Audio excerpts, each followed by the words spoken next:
يطع الله ورسوله فقد فاز فوزا عظيما. عباد الله، أوصيكم بتقوى الله عز وجل والسمع والطاعة، وإن تأمر عليكم عبد حبشي ومن يعيش منكم fasara ikhtilafan kathira. Watukufu wa Islamu, vipenzi vyake Allahu Rabbul Izzati wa Jalal, jambo la kwanza tunamshukuru Allah tabaraka wa taala, Allah ambaye Waislamu kanijalia mimi, kakujalia wewe, katujalia sote tukiwa hayyan, tukiwa hadir ndani Masjid Muzdalifa. Waislamu, wallahi si kwa ujanja wetu sisi, bali ni kwa mapenzi yake Allah Rabbul Izzati wa Jalal na utukufu wake Allah.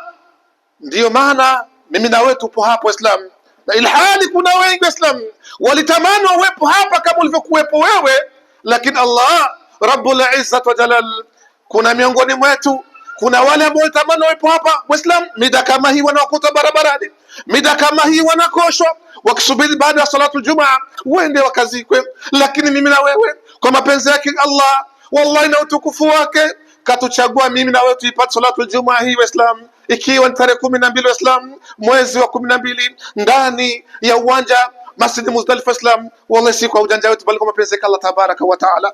Namuomba Allah tabaraka wa taala rehema na amani zimwone nasi mwingine ni mtume wetu Muhammadun sallallahu alayhi wasallam.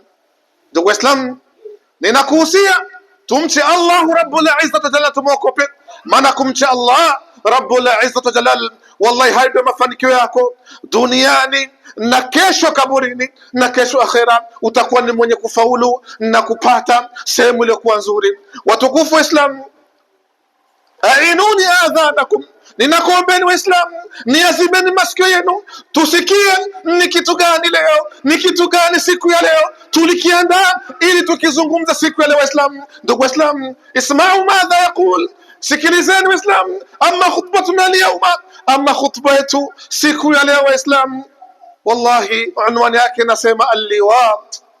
Al-liwat Waislamu, al-liwat maana yake nini Waislamu? Al-liwat hili ni jambo ambalo Waislamu wallahi limeingia ndani ya miji yetu ya Kiislamu.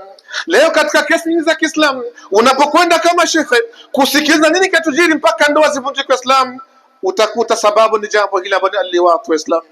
Al-liwati naweza nikasema ni ushoga, naweza nikasema ya kwamba Waislamu ni mtu kumwingilia mwenzi wake kinyume na maumbile, au ni mtu kumwingilia mwenzi wake nyumani mwake, ima mume kumlaghai mke wake na kutia madai yake, then kisha kaenda kumwingilia mke wake sehemu ambapo Allah tabaraka wa taala hakuruhusu wala kutujuza kwa Waislamu. Hii ndio al-liwat Waislamu, kumwingilia mwanaume mwenzako, ima mwanaume kwa mwanamume, ima mume kumlaghai mke wake na kumwingilia sehemu ambazo si za Waislamu. Hii ndiye mada yetu ya Waislamu, kitu ambacho Waislamu wallahi kimejiri ndani nyumba zetu za Kiislamu, kitu ambacho Waislamu hapo mwanzo wakati wa Mtume Muhammadun sallallahu alaihi wasallam jambo kama hili lilikuwepo halipo, lakini baadaye likapatikana kwa Waislamu. Ndio maana ainuni adhanakum, niazimeni masikio yenu Waislamu tusikie ubaya na ufidhuli wa jambo hili. Allah tabaraka wa taala anasema kitu gani sida jambo hili Waislamu?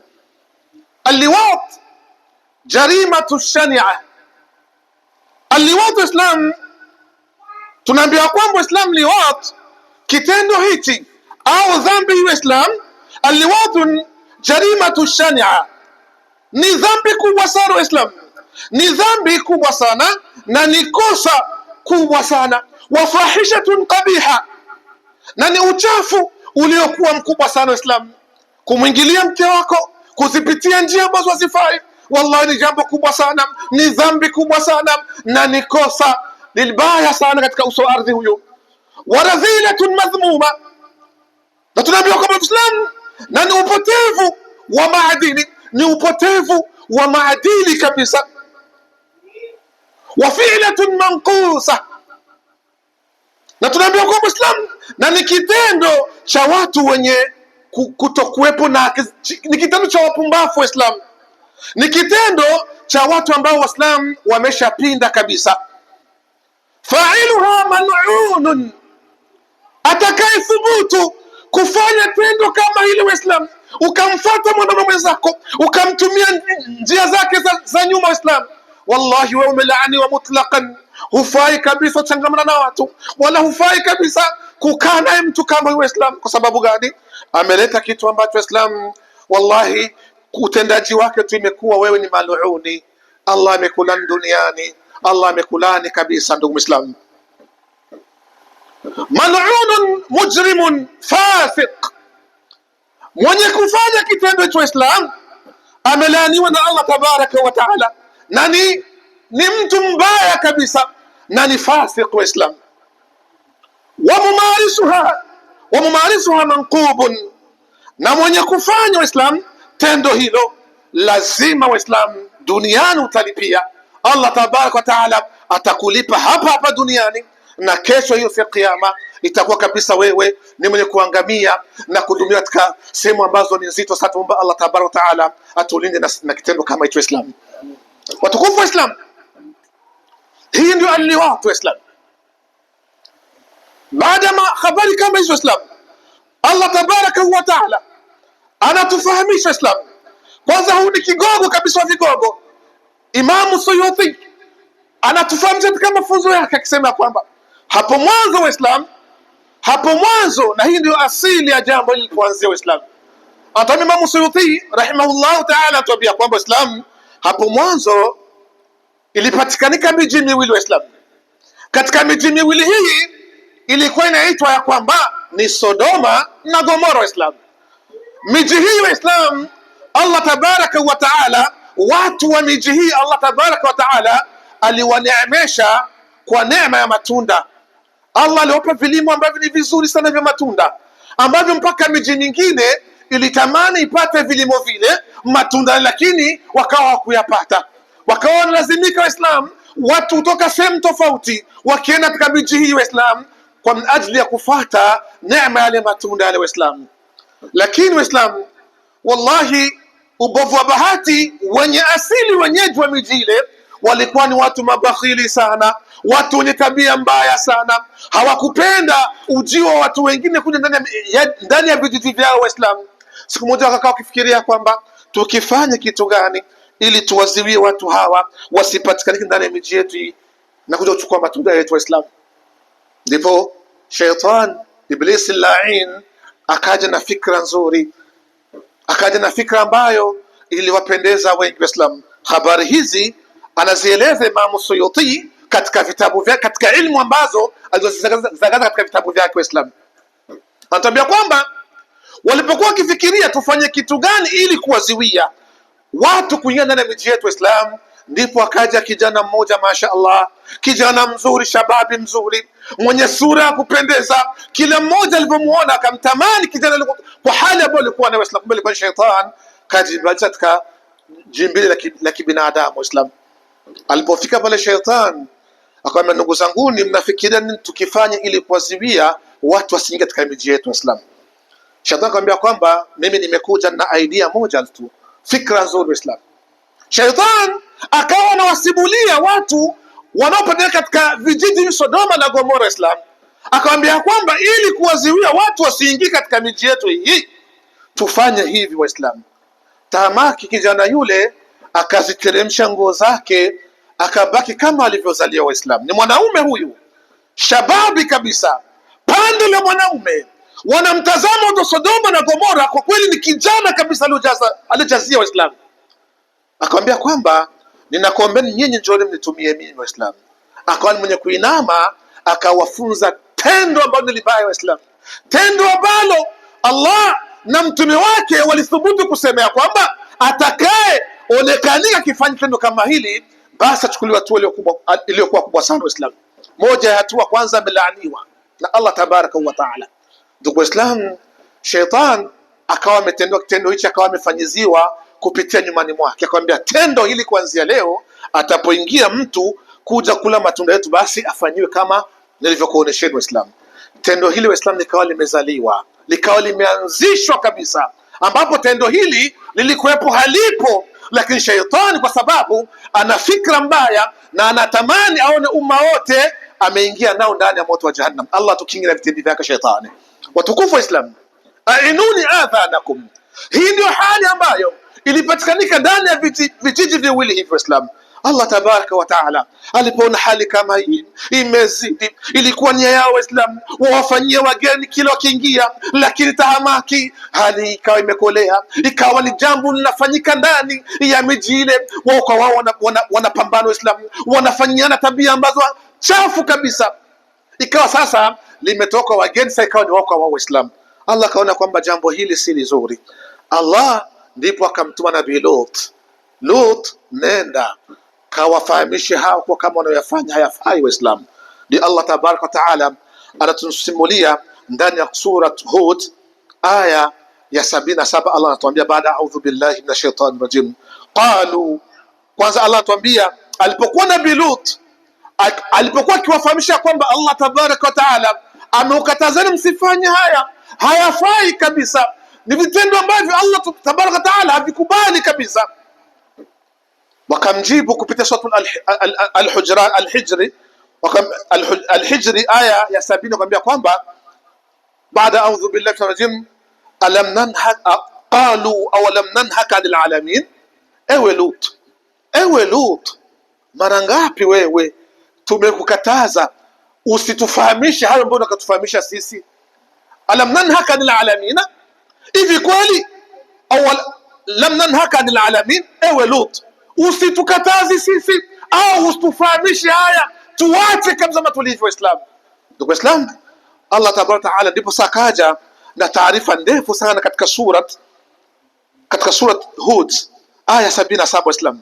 Allah anasema a'udhu billahi minash rajim, qala ya qaum, pindi ambapo Nabii Lut alishawalingania kwa muda mrefu, na Allah kaona kwamba sasa hali inapofikia ni kuzito kabisa. Maana ilikuwa napoingia mgeni anatendewa tabia kama hizi chafu Waislamu. Ghafla Nabii Lut, maana nabii ambaye alikuwa akipata ugeni kila mara kadhaa, ghafla akapata ugeni Waislamu.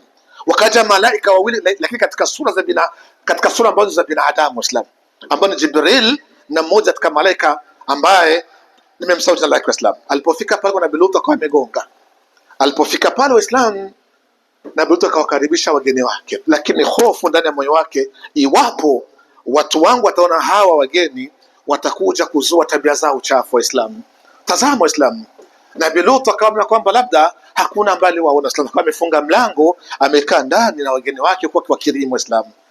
Ghafla Nabii Lut tahamaki, anasikia kwenye mlango Waislamu umeshafika, makafiri wamefika kabisa, huku kimlazimisha fungua mlango, hebu tupe hawa wageni.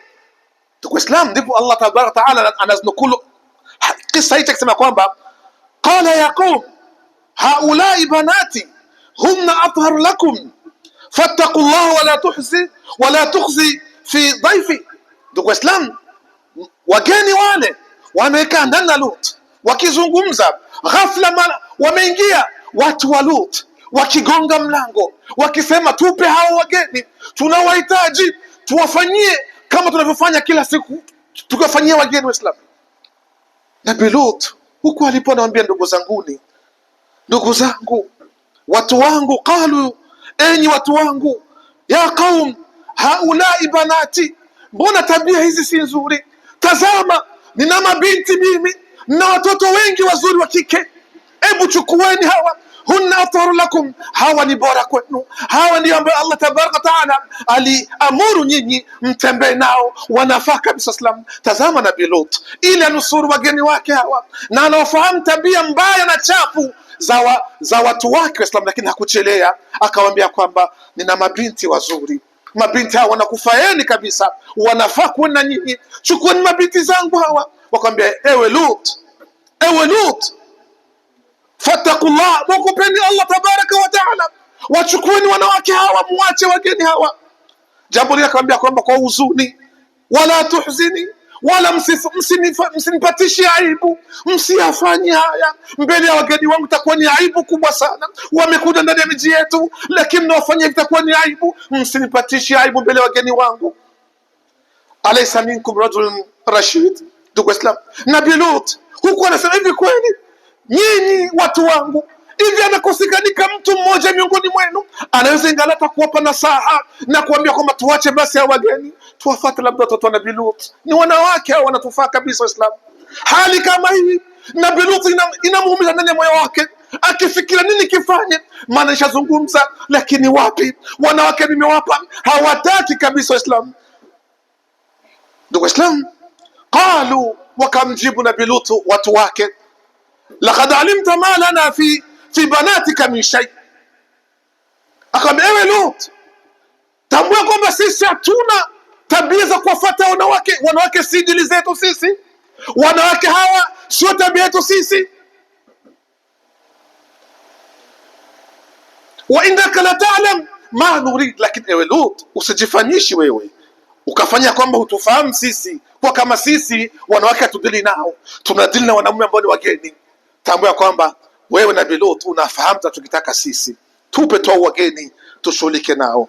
Ndugu Islam, qalu, Nabii Lut akasema, qalu law anna li bikum quwwa, laiti mimi Nabii Lut Allah tabaraka wa taala angenjalia nikawa na nguvu, nikawa na uwezo wa kuwapiga, basi leo wallahi ningekuonesheni mimi, ningekuonesheni.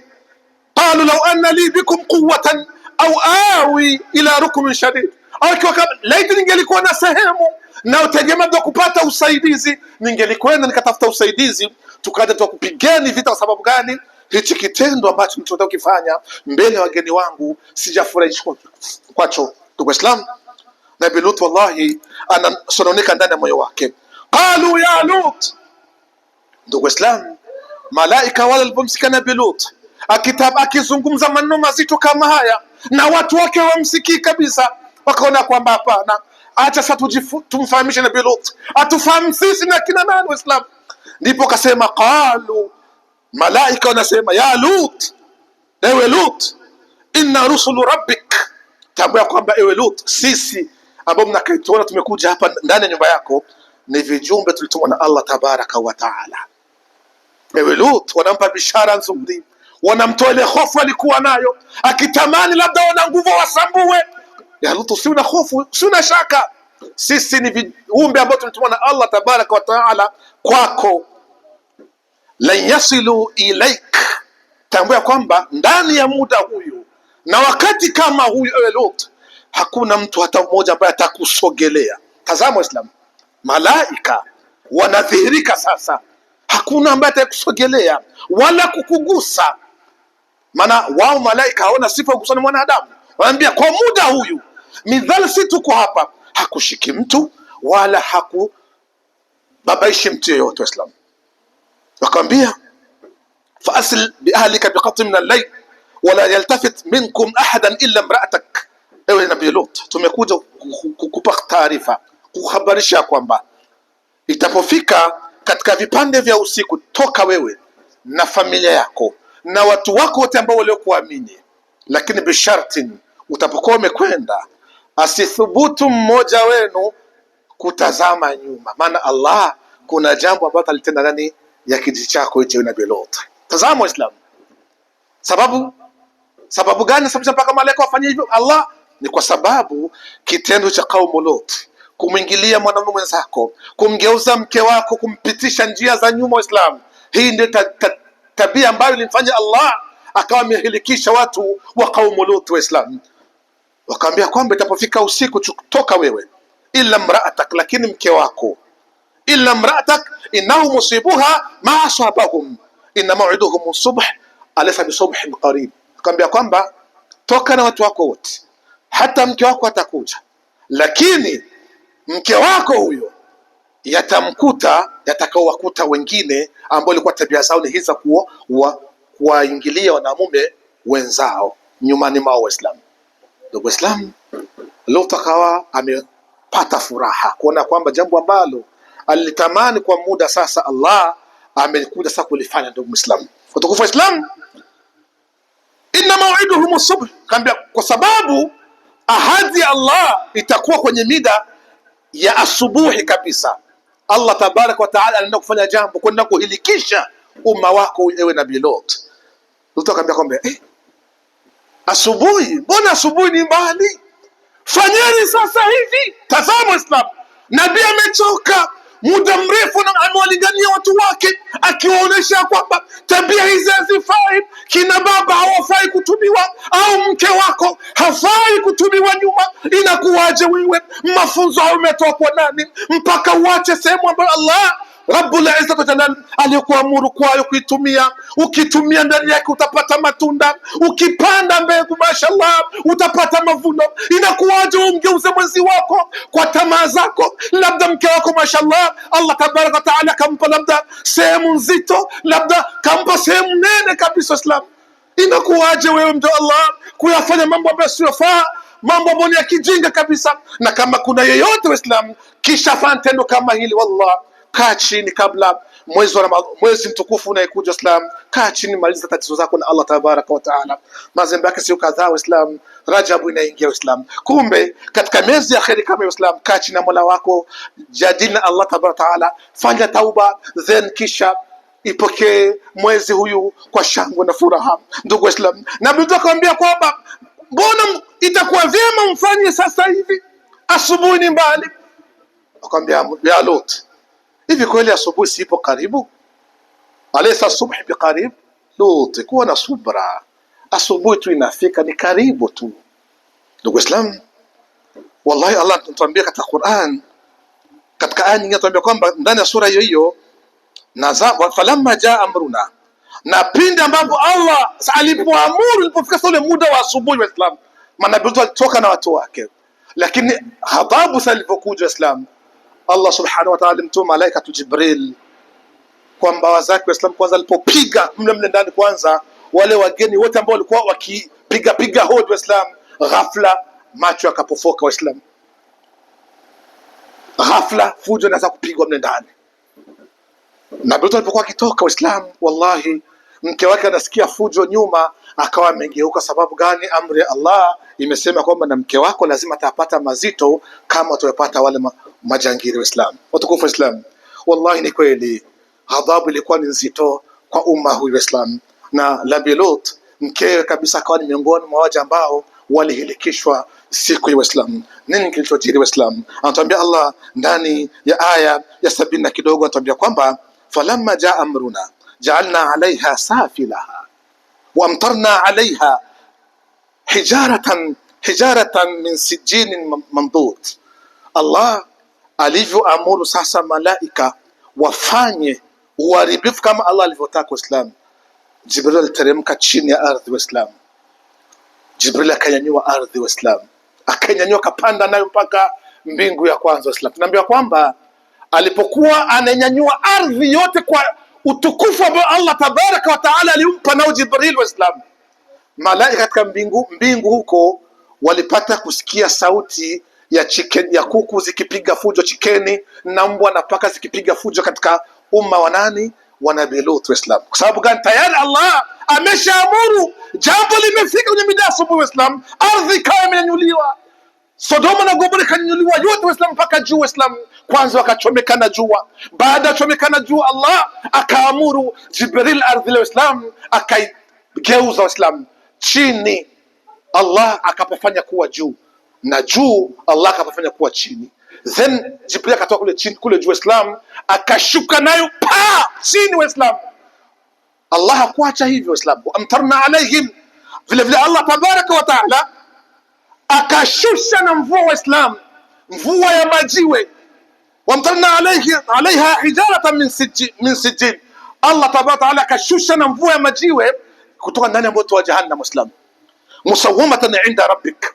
Na majiwe hayo Waislamu Allah akayatofautisha, akayatia alama kuonyesha kwamba majiwe haya si majiwe duniani, na kana kwamba majiwe haya Waislamu Allah subhanahu wa ta'ala alijalia kila jiwe likaja na jina la viumbe wale ambao walikuwa kiafanya fuska ndani ya umma wa Nabii Lut Waislamu. Ilikuwa jiwe linamkuta mtu alipo, linamponda Waislamu, na adhabu moja kwa moja anaipata hapo hapo Waislamu.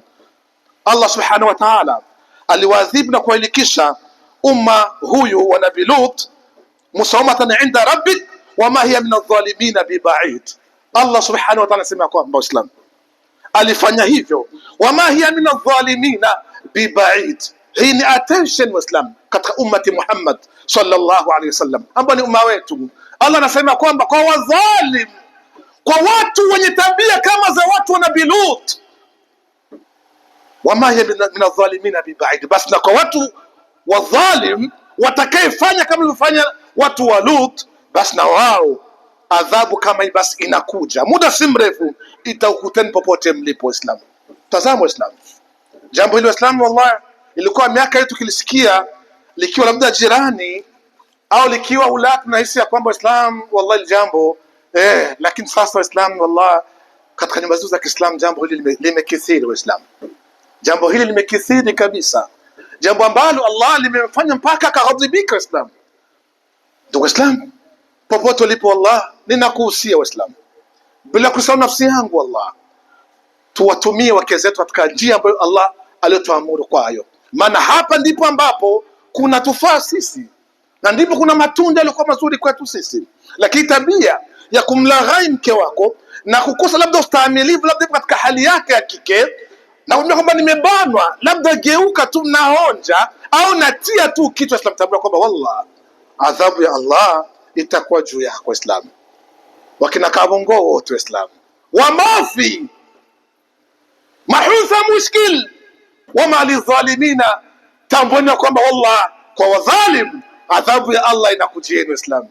Wewe Kabongo, wewe mwanamume mdanganyifu, umeweka kimlaghai mke wako usiku na mchana, wama lidhalimina bibaid, tambua kwamba adhabu iliyokuta watu wa Lut na wewe itakuthibitikia popote ulipo. Ndugu Muislamu, ndugu Waislamu, anathibitisha Mtume Muhammad sallallahu alaihi wasallam moja hadithi ambayo alipokea Imam Ahmad na kaisahihisha Sheikh Nasruddin al-Albani, anatuambia kwamba qala sallallahu alaihi wasallam, anasema Mtume Muhammad sallallahu alaihi wasallam akinadia, akizungumza, akiambia umma wake ya kwamba lana Allah, qala sallallahu alaihi wasallam lana Allah, lana Allah man amila amala qaum Lut.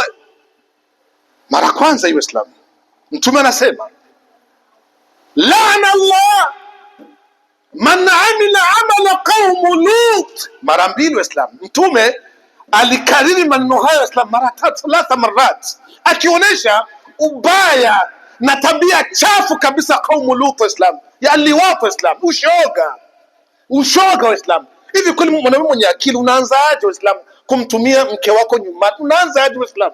Hapa nieleweke Islam. Kuna hao ambao wanasema je, Sheikh, inakuaje labda katika hizi system labda za kumgeuza, lakini unapitia njia ambayo ni halali, hii inajuzu Islam. Wanasema sijui katika misemo dog style, kama ukimfanyia mke wako katika hali hii lakini ukapitisha pale pale ambayo Allah aliposema kwamba ukiotesha maharage, Allah aliposema kwamba nisaukum harthul lakum, wake zenu ni mashamba yenu, fa'tu harthakum anna shi'tum, yalimeni mashamba yenu mtakavyo, wattaqullah, lakini Allah alifahamu akasema mwogopeni Allah min haithu amarakumullah, kwa pale ambapo Allah alipokuamrisha kulima ndipo ulime. Waislamu, nadhani nafahamika Waislamu. Sasa kama utamgeuza mke wako katika system zote lakini ukatumia sehemu ile ambayo Allah ameruhusu, wallahi jaiz, halal, inajuzu. Ila ikiwa kama wewe akili itakuruka ukayafanya labda tendo kama la kaumu Lut, Mtume alikariri mara tatu akisema kwamba amelaaniwa, amepata laana Muislamu yeyote ambaye atakayetenda tendo la watu wa Nabii Lut. Mara tatu Islam. Fakararaha an-Nabii sallallahu alayhi wasallam 3 marat, na hadithi nyingine Islam Mtume akaja sasa kumalizia na kugonga msumari Islam.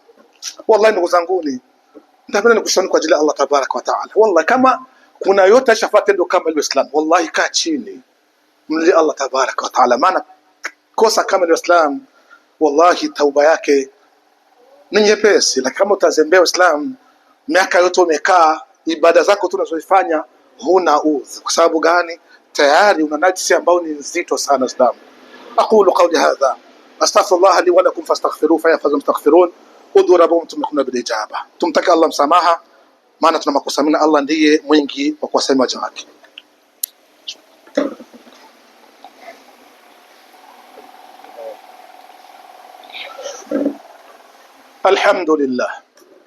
الحمد لله الذي خلقنا ليثبت لنا نقدر على كل شيء. صلاة وسلاما على Nabii Muhammad sallallahu alaihi wasallam. Ndugu Waislamu, na Allah Ta'ala kwa nyingine, Allah ambaye Waislamu hakutumba ila ni moja, hakuonyesha kwamba Allah ni mweza wa kila kitu.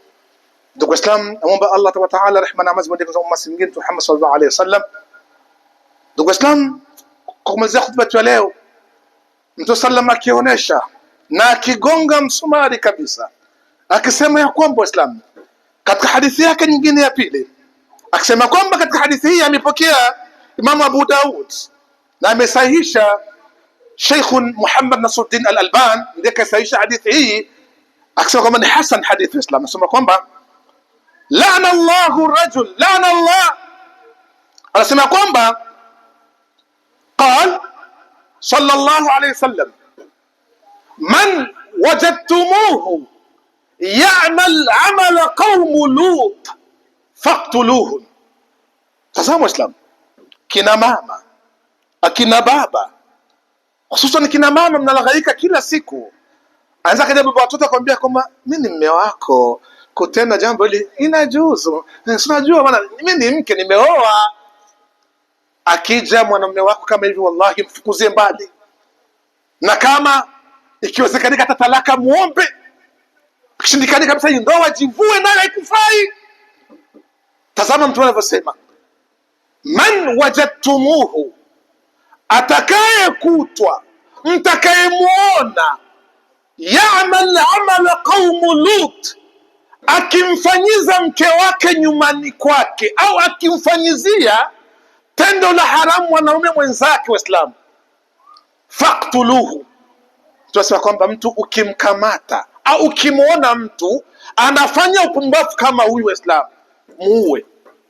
Hii ni hukumu, maana haina kurembaremba, kata kichwa. Na kulala basi kwamba thubutu uniue. Dunia hii sheria ina amri ya kafiri, wakuue. Na kama hautauliwa basi Allah wallahi atakutendesha, tia hadi ya kwamba utalipia hapa duniani. Maana Allah ana mipigo mingi Waislamu, anaweza akakupiga kipigo ukasema mashallah ni kipigo kweli, kufa haufi wala kuzikwa usiku, lakini mtu unaoza bado katika dunia. Sababu gani? Labda tauba kama hizo umeziacha kabisa. Tazama Waislamu, sasa Mtume anasema kwamba mkimuona, kwa sababu hapo mwanzo kwake vilikuwa haviko, na kweli kitendo hichi kilikuwa kupatikanika. Mtume sallallahu alaihi wasallam ameshafariki Waislamu, ndio kinapatikana kwa nani? Wakati khalifa na Abu Bakr Siddiq radhiallahu anhu. Abdullah ibn Abbas katika hali ya kupita anamfumania wa vijana wawili wanatenda tendo kama hili Waislamu katika ummati Muhammad sallallahu alaihi wasallam, akawakamata, kaona kwamba hawa ni lazima wachukuliwe hukumu. Akamfuata mpaka Abu Bakar, ya Amir al-Mu'minina, hawa nimeona kwa macho yangu wakitenda kaumu Lut, nini kifanyike kwao? Pale pale Imam Ali hakusita kwamba ewe Amir al-Mu'minin, Mtume kasema kwamba watu kama hawa kikamatwa wauliwe, lakini Mtume hakusema kifo gani kinawastahili hawa. Sasa mimi nilikuwa naona kwamba rai yangu tuwachukue hawa tuwachome moto mpaka wafe. Tazama Islam, kitendo ambacho unahisi wewe ni chepesi, lakini hukumu yake Islam kifo.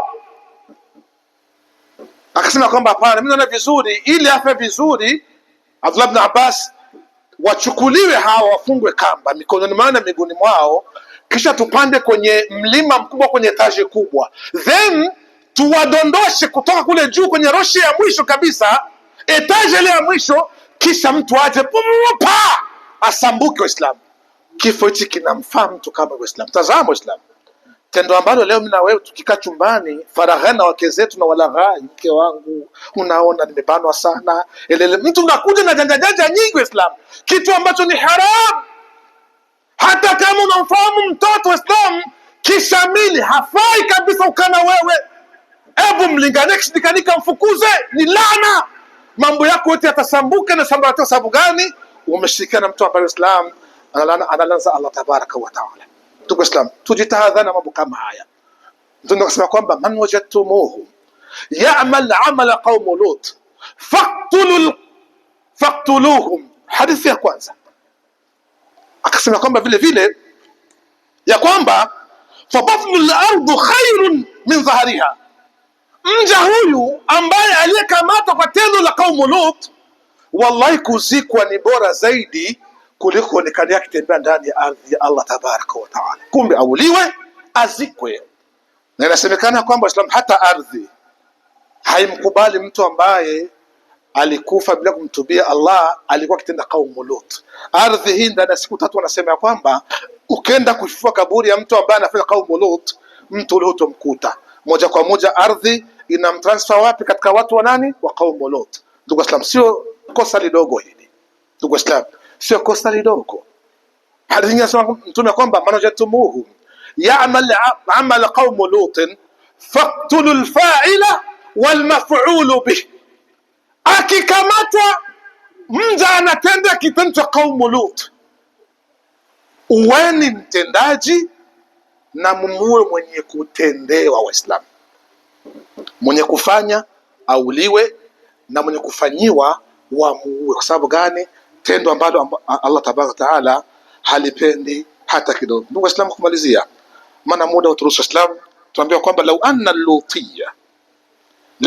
al-lutiyya ightasala bima'i al-ard wa bima'i as-samaa.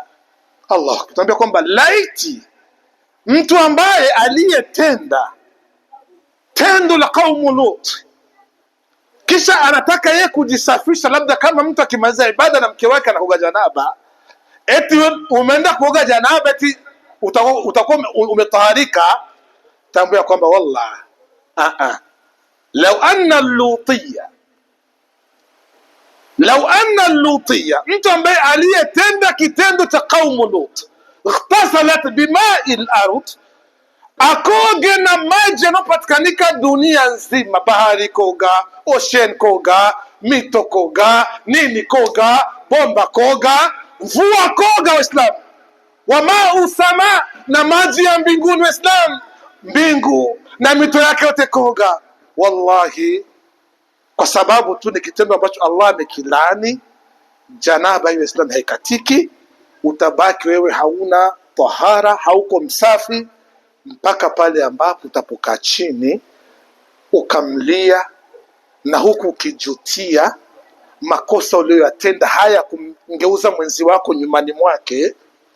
Ikiwa kama utafanya hivyo na machozi yakakutoka Uislamu, ukijutia kwamba niliyoyafanya kwenda hayafai, na wakati wa sasa ukaazimia kwamba ya Allah, sintotenda tena ya Rabbi, natubia tauba iliyokuwa nzuri kwako ya Allah, na ukajutia uliyoyatenda Uislamu, wallah hapa utakuwa wewe umepata tahara iliyokuwa nzuri. Kumbe tahara unaipata pindi ambapo umekaa chini, umeazimia makosa uliyotenda, umejutia kwa Allah na umelia, machozi yametoka, pangusha machozi yako, kisha kwambia Rabbi, kwa kweli niliyotenda hayafai, ukaazimia kwa Allah taubatan nasuha.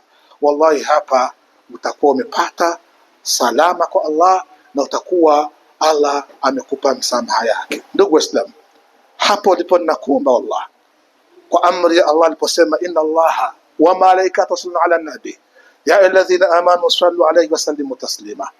فامتثال بأمر الله وحب رسول الله نقول اللهم صل على محمد وعلى آل محمد وبارك على محمد وعلى آل محمد وسلم. وارض اللهم عن الخلفاء الأربعة أبي بكر وعمر وعثمان وعلي وسط المسلمين الجنة وأن ما هم بكثير. اللهم أعز الإسلام والمسلمين. ربنا آتنا في الدنيا حسنة ربنا في الدنيا حسنة وفي الآخرة حسنة وقنا عذاب النار. اللهم آت نفوسنا تقواها وزكيها أنت خير من زكاها أنت وليها ومولاها. اللهم يا معلم إبراهيم علمنا ومفهم سليمان فهمنا. ربي علمنا ما ينفعنا. عباد الله قوموا لصلاتكم يرحمكم الله وأقيموا الصلاة والسلام عليكم ورحمة الله وبركاته.